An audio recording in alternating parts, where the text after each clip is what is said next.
There is this very specific, almost universal moment of panic that I think so many women experience. Oh, absolutely. Yeah, like you're in the shower, simply washing up, or maybe you're just putting on a bra in the morning and you feel it. Right, a sharp ache or something. Exactly. A sharp ache, an unfamiliar heaviness, or, the most terrifying sensation of all, finding a lump. And your heart just drops. It really does. Almost immediately, your brain just skips past any rational explanation and drops straight into the darkest possible place. You hear this loud, blaring alarm bell in your head, and that alarm bell is just screaming the word cancer. It is, well, it's an entirely understandable, deeply human reaction. I mean, we are conditioned by public health campaigns to be hypervigilant about our breast tissue. We hear it everywhere. Right, the messaging is constant. But that immediate jump to the worst case scenario often leaves us, paralyzed by anxiety. Yeah. And when panic takes over, we completely miss the mechanical, biological reality of what is actually happening in the body, which is usually far less sinister. Which brings us to our mission for this deep dive today. We have gathered this massive stack of medical sources, clinical guidelines, and real-world health tracking data to answer a question that plagues so many women, but is, frankly, rarely explained clearly. It's a crucial question. It is. The question is this: why do my breasts feel swollen, tender, or lumpy during perimenopause? To start answering that, we really need to, manually turn off that internal alarm bell you just mentioned. Please. Let's look at the baseline facts presented in the clinical data. Mastalgia, which is just the medical term for breast pain, will affect up to 70 to 77% of women at some point in their lives. Wow, so over 2/3. Exactly. It is incredibly common, almost ubiquitous. Yet breast pain as an isolated symptom is associated with breast cancer in less than 0.4 to 2% of cases. Wait, less than 0.4% on the low end? Yes, less than 0.5%. That is a massive, incredibly reassuring disconnect between how profoundly common the pain is and how exceedingly rare the worst-case scenario actually is. Okay, let's unpack this. Let's do it. To understand why you are in pain, we have to look past the symptom itself Yeah. and examine the biological engine driving it. We have to look at the daily shifting relationship between your primary hormones. Right. Because to understand the perimenopausal breast, you first have to understand the normal baseline dance between estrogen and progesterone. Okay, the baseline dance. Yeah. In a typical healthy menstrual cycle during your 20s or 30s, these two hormones act as a system of checks and balances. Think of estrogen as the primary stimulator. Okay. Its biological job is to build and to prepare. It stimulates the breast tissue, it prompts the milk ducts to expand, and it causes local fluid retention. So that accounts for the swelling and the fullness you might feel. Precisely. So it's like the builder constructing an addition to a house every single month. I love that analogy. Yes, but estrogen doesn't get to just build forever. About halfway through a standard cycle, you ovulate. Your ovary releases an egg, and the moment that happens, the empty follicle that held the egg transforms into a temporary endocrine gland called the corpus luteum. Okay, corpus luteum. And the sole purpose of that new structure is to pump out progesterone. So progesterone arrives to calm the construction site down. Exactly. Progesterone is the great stabilizer. It halts the estrogen-driven tissue stimulation. It basically signals the breasts that the building phase is over and everything can just relax. Nice. But as you enter perimenopause, the rules of this biological dance fundamentally change. Ovulation stops being a guaranteed monthly event. But wait, you still get a period, though. Like, you still bleed, so you assume everything is functioning normally. You do bleed, yes, but the cycles frequently become what clinicians call anovulatory. Meaning no egg. Right. The body gears up for ovulation, but no egg is actually released. And here's the crucial mechanical detail that changes everything. Without an egg release, your ovary does not form a corpus luteum. And without that temporary gland, your body produces virtually no progesterone for that cycle. So the builder is still hammering away, bringing in fluid, expanding the ducts, but the stabilizing supervisor never shows up to the job site. That's a perfect way to put it. It's like driving a car where the gas pedal, the estrogen, is pressed all the way to the floor, but the brake line, the progesterone, has been completely severed. Yes, and what's fascinating here is exactly that dynamic. The clinical term for this state is unopposed estrogen exposure. Unopposed estrogen. Right. Your breasts are continually receiving a powerful hormonal signal to swell, to grow, and to hold on to fluid. but they never get the balancing chemical signal to relax and deflate. Man, I want to view this from the perspective of the listener for a second. Okay. A lot of women tuning in might be thinking, well, my breasts used to ache before my period when I was 25. How's this any different? Right, the classic PMS. Yeah. Is this state of unopposed estrogen the reason why the pain in your 40s feels so unpredictable, so much more intense than the standard PMS we grew up with? It absolutely is, because in your 20s, that premenstrual breast tenderness was highly predictable. It operated on a strict schedule, usually starting 5 to 10 days before your period. Right, you could set a clock to it. Exactly. Okay. The moment your period started, the hormone levels plummeted and the pain vanished. But in perimenopause, you aren't just dealing with a few days of localized swelling. Because the cycles are all over the place. Right, because your cycles are becoming erratic, you can be trapped in that state of unopposed estrogen for incredibly long stretches of time. We actually have real-world data tracking this exact phenomenon in the sources, don't we? We do. There is a compelling data set from Ultrahuman, which is a health tracking platform. Oh, yeah? They analyzed over 123,000 cycles from more than 6,000 women, specifically in the 40 to 55 age bracket. That is a massive sample size. It is. And they documented a huge spike in cycles lasting longer than 35 days. Nearly 24.5% of the cycles in this perimenopausal group ran abnormally long. A quarter of the time. A quarter of the time, the cycle is just dragging on without resolution. Exactly.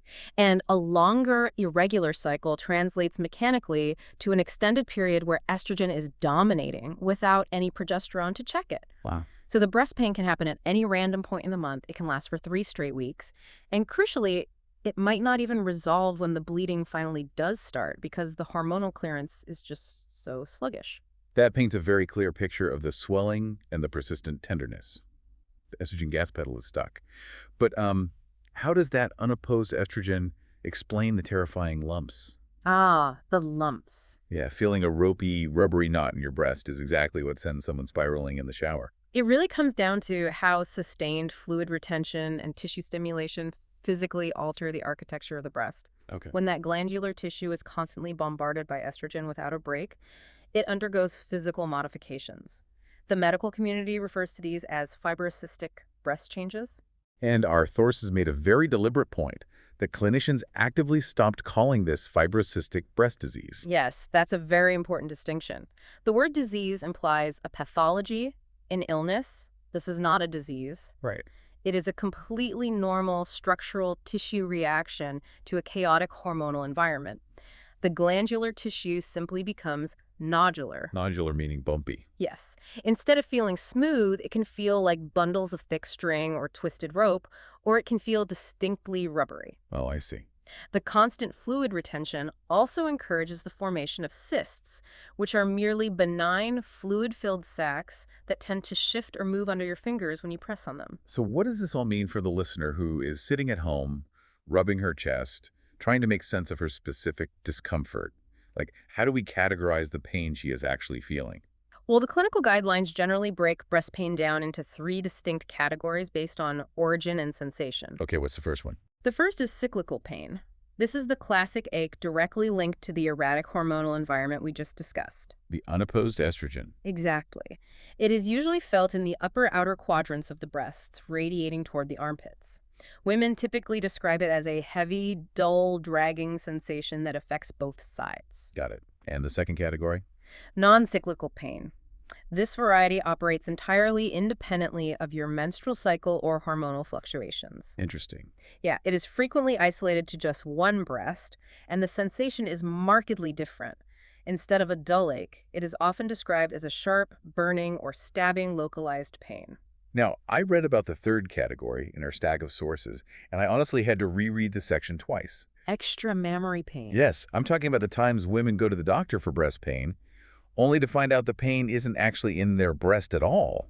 How is that physically possible? Well, extramemory translates literally to outside the breast. What? This is a phenomenon where it feels for all the world like your breast tissue is throbbing, but the pain is actually originating in your rib cage or, the muscles, ligaments, and joints directly beneath the breast. But if you are listening to this right now and you have got that ache, the hardest part is pinpointing the actual source. I mean, if I press my hand against my chest and it hurts, How do I differentiate between the breast tissue hurting and the underlying muscle hurting? Yeah. They occupy the exact same physical space. It's tricky, but clinicians use a very clever, highly effective physical diagnostic trick for this exact dilemma, and it is something you can easily do right at home. Oh, perfect. How does it work? You need to use gravity to isolate the tissue. Mm-hmm. If you are experiencing pain, lean as far forward as you can or lie down on a bed and roll entirely onto your side. Okay. The goal is to let gravity pull the breast tissue completely away from the chest wall. So the breast is physically hanging away from the ribs. Right. Now, take your fingers and press firmly on the chest wall, the actual ribs and muscle, directly underneath where the breast normally rests. Oh, I see where this is going. If that rib area still hurts when you press it, the pain is not in your breast tissue. It is in your chest wall. That makes total sense. It could be a strained pectoral muscle from lifting something heavy, or it could be conditions like costochondritis or Tietze syndrome, which involve inflammation of the cartilage where your ribs meet your breastbone. That is a brilliant diagnostic tool to have in your back pocket. It immediately helps localize the problem and lower the panic. Exactly. Let's assume a listener tries the gravity trick, confirms the pain is genuinely in their breast tissue, and accepts it is caused by this unopposed estrogen chaos. Okay. The obvious next step is finding a way to make it stop.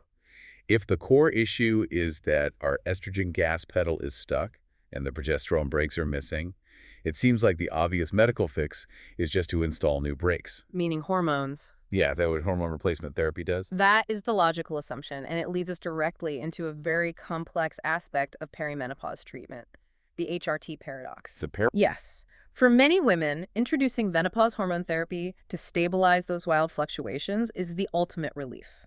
It balances the systemic levels, provides the missing progesterone, and the breast pain vanishes completely. But it's called a paradox for a reason. Right, because for a significant subset of women, HRT actually acts as the trigger. Wow. Introducing supplementary hormones can cause aggressive fluid retention, meaning the breast pain begins or significantly worsens as a direct side effect of the therapy meant to cure it. Here's where it gets really interesting. If HRT isn't a guaranteed fix, women are left scouring for alternative options. Yes, exactly. And the clinical guidelines devote a lot of space to lifestyle modifications. But I have to ask about the dietary advice. Oh, the caffeine and fats? Yes. The sources suggest cutting out caffeine and saturated fats. Is there actual mechanistic science behind giving up your morning coffee and your chocolate to fix your breast pain? Or is this just the classic puritanical medical advice of, stop doing everything you enjoy in order to feel better? The skepticism is absolutely warranted. The truth is, the rigorous clinical evidence supporting caffeine and fat reduction is decidedly mixed. Right. Some studies show no correlation at all. However, caffeine can act as a vasoconstrictor and may theoretically stimulate cyst formation in sensitive tissue. I see. Because a subset of women report dramatic relief when they cut it out, the standard clinical recommendation is simply to try an experimental 4-week break. Just a trial run. Right. If your pain disappears, you have your answer. If the pain remains, you can welcome your coffee back without guilt. Oh, thank goodness. But there are other, far more mechanically sound avenues to explore. Yeah, I was deeply surprised to see dietary fiber highlighted as a frontline treatment in the clinical guidelines. Specifically, ground flaxseed. Really? Yes. The clinical sweet spot appears to be 25 to 30 grams of flaxseed daily, which is roughly 2 tablespoons you can easily mix into a smoothie or oatmeal. Wait, how does eating seeds in your breakfast alter the pain receptors in your chest? It's all about elimination. Your liver processes excess estrogen and sends those metabolites to your gut to be excreted. Okay. High-quality fiber like flaxseed binds to those estrogen metabolites in the digestive tract, ensuring they are flushed out of the body rather than being reabsorbed into the bloodstream. Oh, wow. Yeah, if you are battling unopposed estrogen, actively helping your body clear out the excess is a highly logical, mechanical strategy. It's literally upgrading the waste disposal system. Exactly. What about the supplement aisle? I mean, there are entire shelves dedicated to menopause relief. 2 specific supplements stand out with actual backing in the clinical guidelines. The first is evening primrose oil, or alternatively, starflower oil. Okay, evening primrose. The active component we are looking for here is GLA, or gamma-linolenic acid. It is an essential fatty acid. And how does GLA work biologically? GLA acts as a precursor to certain prostaglandins in the body that reduce inflammation. The working theory is that women suffering from severe cyclical breast pain have a localized deficiency in these specific fatty acids, making their breast tissue hyperreactive to normal hormone fluctuations. Makes sense. Replenishing GLA essentially acts as a biological fire retardant, cooling the inflammatory pathway. But, and this is a big but, the sources mandate a strict caveat.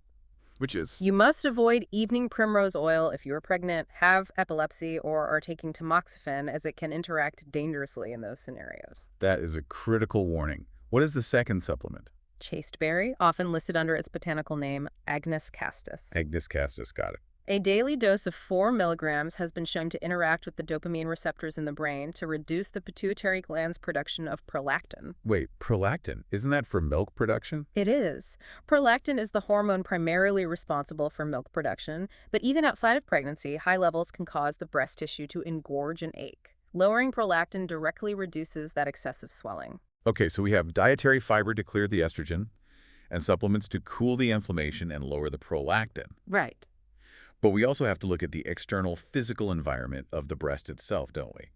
We need to talk about the physics of bras. You'd be amazed by the statistics here. Something like 70 to 85% of adult women are currently wearing the wrong bra size. And the sources note that during perimenopause, 1 in 5 women will actually go up a full bra size. Yes. The transition alters your metabolism and redistributes tissue density. Your breasts are physically heavier, denser, and frequently inflamed. That sounds painful just on its own. It is. Inside the breast are structures called Cooper's ligaments, which support the tissue. When heavier breasts bounce or shift without adequate support, those ligaments stretch and pull, causing immense mechanical pain on top of the hormonal pain. So a good bra is essentially medical equipment at this stage. Truly. Wearing a highly supportive, professionally fitted sports bra during the day minimizes that sheer force. Furthermore, wearing a soft, structureless support bra at night keeps the heavy tissue from dragging painfully to the side while you sleep. For those acute moments, though, when you are doing everything right but the pain is still screaming at you, oral painkillers aren't the only option, right? No, they aren't. You can utilize topical, over-the-counter NSAID gels, like diclofenac or ibuprofen gel. Oh, like the stuff you rub on a sore knee? Exactly the same stuff. Yeah. By applying the medication directly to the skin over the aching quadrant of the breast, you deliver the anti-inflammatory agents locally to the tissue. That's brilliant. It bypasses the digestive system, meaning it won't upset your stomach or carry the systemic side effects of taking an oral pill every single day. So we have built a robust arsenal of management tools here. We have the gravity trick for the chest wall, the flaxseed for estrogen clearance, GLA and chasteberry for internal regulation, structurally sound bras for external physics, and NSAID gels for targeted relief. A very strong toolkit. But even armed with all of that knowledge, we still have to confront the anxiety that lingers in the shower. Because the fear of missing something truly dangerous is always humming in the background of your mind. Right. We established up top that 98 to 99.6% of the time, isolated breast pain is not cancer. But we cannot responsibly ignore that tiny fraction of a percent. No, we cannot. This raises an important question.